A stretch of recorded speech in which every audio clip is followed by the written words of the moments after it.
Hello, everyone. Welcome back to another episode with me. Each and every episode is actually a step towards understanding our mind, our body, our energy, and how simple techniques can bring us back to our balance point, right? So, in the previous episode, I did speak to you all about the three different parts of the brain and how they function during the times of stress and decision making. And I do remember that I did mention a line wherein I said that the most powerful thing that we can ever do to our brain is to slow down and to tell them that they are okay, isn't it? So back in several years ago, I was wondering what the slowdown actually means, but now I know why what it actually means, and I came to clarify that today, right? So, what do I mean by the process of slowing down? Right? I know many people who could come here and tell me that I have deadlines to meet, I have bills to pay, I have people who fall back on me, and slowing down cannot be the kind of luxury that I can afford at this point in time. I totally get you, right? I totally understand. But what I mean by slowing down is doesn't mean that we need to quit from our work. It doesn't mean skipping responsibilities. It also doesn't mean that we have to sit in a cabin in the mountains. It actually, for to me, it actually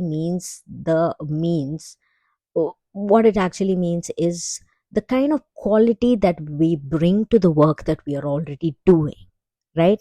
So we could be in the middle of replying back to an email, we could be in the middle of cooking, we could be in the middle of studying for an exam, right? While we are doing all of it, we can practice the process of slowing down, right? It is actually a shift that our mind needs. It feels safe at that point in time. And it is during this safety zone that we create by the process of slowing down that the prefrontal cortex part of the brain that I mentioned in the previous episode, which is the wise decision maker, comes into the forefront and helps us making important decisions and regulating our emotions rather than amygdala, which is the alarm system controlling us at that point in time, right? So it is not about doing things less, it is about doing things differently. And it is at this point in time that our brain feels safe, right? What I've understood by the process of slowing down, because I've practiced this over the years right now, I realize that I probably get more work done with a little less burnout, and I feel like I'm more in control rather than my stress being in control, you know? So I hope I've clarified what this process of slowing down actually means. But how do I do this process of slowing down is the next point I want to address, right? To me, in my life, the most important thing or most beautiful thing that's happened to me is the process of breathing. So back a few years ago, my best friend and I have held hands together in many different spheres of life that we walked, and we still keep holding hands together.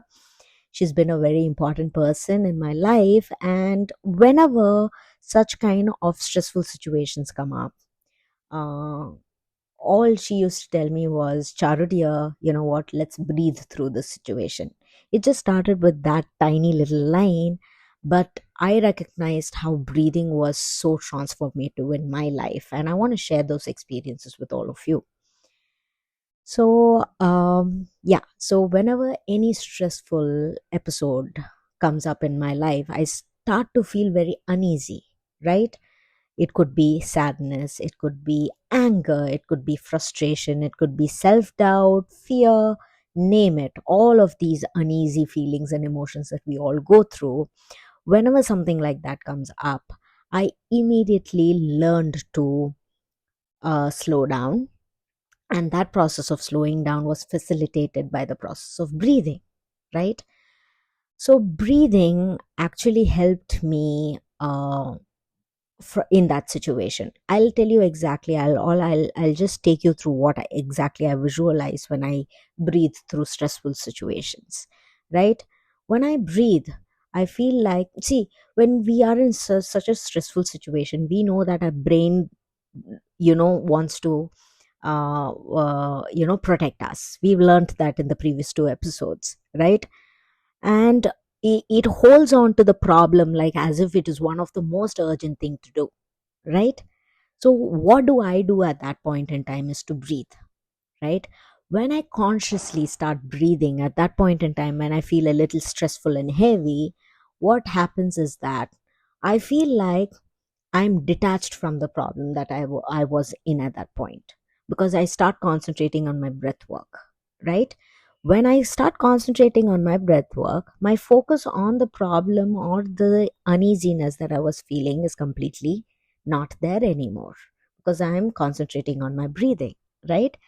And when I detach from the problem, I feel like I become an I become an observer to the problem rather than me being involved in it as a person. So breathing helps me detach from the problem. It's like a circuit breaker. Whenever we go through a stressful situation, we go into the autopilot mode wherein our amygdala comes into the picture and the prefrontal cortex takes the back seat, isn't it? We learned that in the previous episode. What breathing helps me do is cut that cycle, cut that, it becomes like the circuit breaker. So what happens is that the autopilot mode is stopped now, right? And at that point in time, the brain is like, okay, breathing has come into the picture. I think it is my clue that I'm safe. I can just relax at this point in time. And that's exactly what breathing has done to me. It has been that circuit breaker. And another important thing that I as a person used to do long time back is, I was very busy with my work. I used to be involved in research, lot of I used to be involved in guiding a lot of students in their research work and things like that. So I was on the go all the time. And whenever I used to confront any confront any stressful situation that makes me feel a little bit heavy, what I used to do was suppress my emotions, because I felt like if I had to deal with my feelings at that point in time, I wouldn't be able to concentrate on whatever I was doing. So I used to suppress it or run away from the situations by being busy with so many other different activities. And that's not the right way to deal with your feelings. I did that mistake and I have learned through those things, and I'm here to express that over here in this episode. So because I was such kind of a person, what when I started to learn to breathe, I became more confident on how to own up my emotions. I wouldn't run away from my feelings, because I was confident that breathing could help me, could hold my hands and help me out of the situation, right? So, breathing was that kind of a best friend for me, which could hold my hands during those stressful times and take me away from it, detach me away from the problem. So, the focus of me breathing is not to get the solution of the problem right then and there. Focus for me was to just get to the peaceful state of mind, right? Just get that was the real win for me. The real win wasn't to, solve the problem overnight or to get the solution of the problem overnight, or it wasn't even about the fact that I wouldn't have any challenges come by my way. Even today I have challenges come by my way, but the way I meet my challenges now is so much more different than how I used to meet it back then. I used to suppress my emotions, but now that doesn't happen, because I'm confident that I have a best friend, which is breathing, that could get me out of that situation.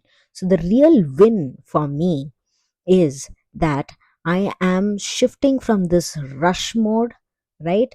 I'm shifting from this space that is filled with so much uneasiness, the fear, the self doubt, all of these things, to a space where I can just be still, right? I may not have the solution to the problem right now, but at least I have shifted from that fear state to a calm state. So this is what breathing has helped me do. So breathing, in uh, let me take you through this. Right, in science, this, there is this law that is called, that is that says energy can neither be created nor destroyed. It can only be transformed from one energy state to another. It is, I'm sure most of you all know that it is called the law of conservation of energy. Right, it is the most fundamental laws of physics. Right, I will explain how I look at it. Right, uh, we say that whenever we're feeling uneasiness, we say that we're feeling a little heavy. Right, why is this happening? Why, what it actually means is that the energy, the vibration of energy that we are feeling inside our body is constantly flowing through our body, isn't it?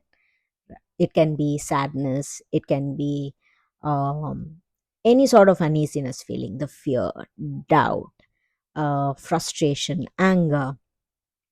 All of these things make you feel heavier only because it settles down in our system if it is left untended to.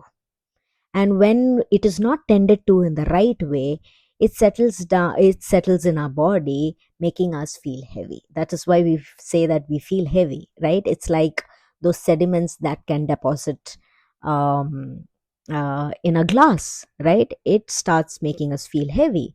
And when we start feeling heavy like that, it shows up in the form of irritability or tiredness, or sometimes even in the form of physical ailments and illnesses, isn't it?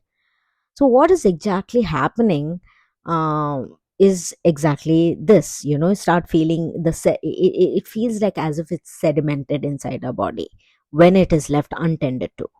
But what I've realized by this process of breathing that I do is something really powerful, and it is very experiential. It's through experience that I've realized that. So first of all, I told you that it makes me detached from the uneasiness that I'm feeling at that point in time. Second of all, what I've realized is that the breathing, it actually energizes all these unprocessed emotions.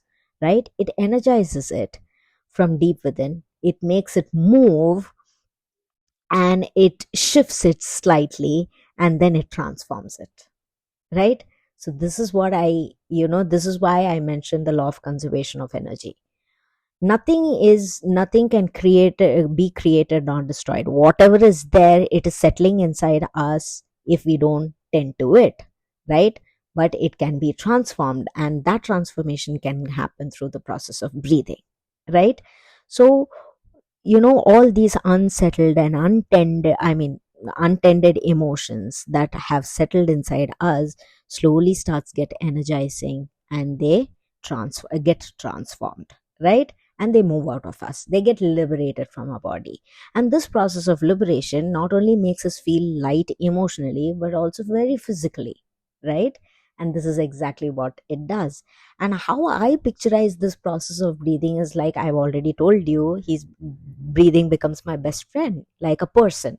Right, in English there is this poetic language which is called personification. Right, any inanimate objects as well is personified and given a personality and expressed like that in poems. Right, that's exactly how I see breathing as. I see it as a person. I see that person as my best friend who can easily get me out of, all these situations, who can easily get me out of this uneasy state that I am feeling. And I think that is the most beautiful win that I can have in my life. Right, so breathing to me is that sort of a person who is so unbiased, doesn't need any sort of explanations from me, doesn't look into the caste, creed, color, religion, doesn't it's just plain unbiased. Right, um which can be found, which can be connected to anywhere by anyone at any point in time.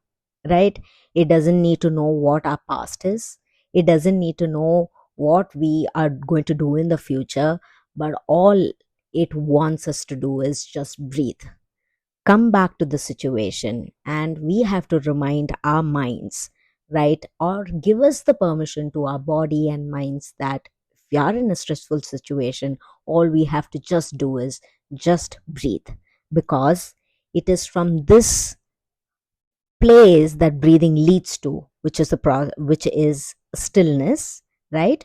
It is from this space, it is from the stillness that peace begins to birth, right? And let me tell you something very interesting, or it is the truth that I want to like really tell you. When you are in the state of uneasiness and trying to find out the solutions to the problem, you don't get the solutions to the problem when you're feeling uneasiness. You won't get the solutions to the problem. So what you do is to remind yourself to come to the place of stillness, because it is in the stillness that you will get the solution to the problem as you keep walking further. Okay, solution doesn't meet uneasiness, the vibrations don't match. Solutions meet your stillness. And the very first thing that we can ever do when we are feeling uneasy is to get us back to the process of stillness. So it is from this place that anything else that is beautiful is birthed out, be it peace, be it the solution, be it any sort of thing, right? So at this point in time, our pain is transformed into understanding. Our chaos is transformed into balance, right? And our breathing transforms us completely, right? That is what I've understood in course of time. So today I do want to end the episode by asking you all to notice your breath. I do remember that my first episode was about noticing, right? Because that's the very first thing that we can do to move forward in our transformation journey, right? So today I'm asking you to notice your breath. It could be shallow, it could be deep, whatever. We can look into all of that later. But at least let's develop this habit of noticing our breath today after this episode. I hope this episode has not just been knowledgeable, but it is actually an invitation to bring us all back to something that is very powerful, to notice something very powerful, to shift, and to bring us back to this balance point, and to remind ourselves that peace is not found anywhere outside us. It always starts within us. And it is by the kind of environment that we create to find this peace inside us. And how do we create this stillness inside us? Is by the process of breathing. How do we slow down from all of these hectic life that we've been running a treadmill on? By the process of breathing. So while you're doing any work, continue consciously start learning to breathe through, and then you will see how transformative it can be in your life, right? I also want to wish you all a very happy Diwali. Let's not only decorate our houses, but also let's decorate and light our minds, our emotions, our body, and lead a beautiful life forward ahead, right? I wish you all a very happy Diwali. And I also want to keep saying that keep breathing, right? Keep growing along with me, and let's keep choosing ourselves every single day, right? Thank you and take care.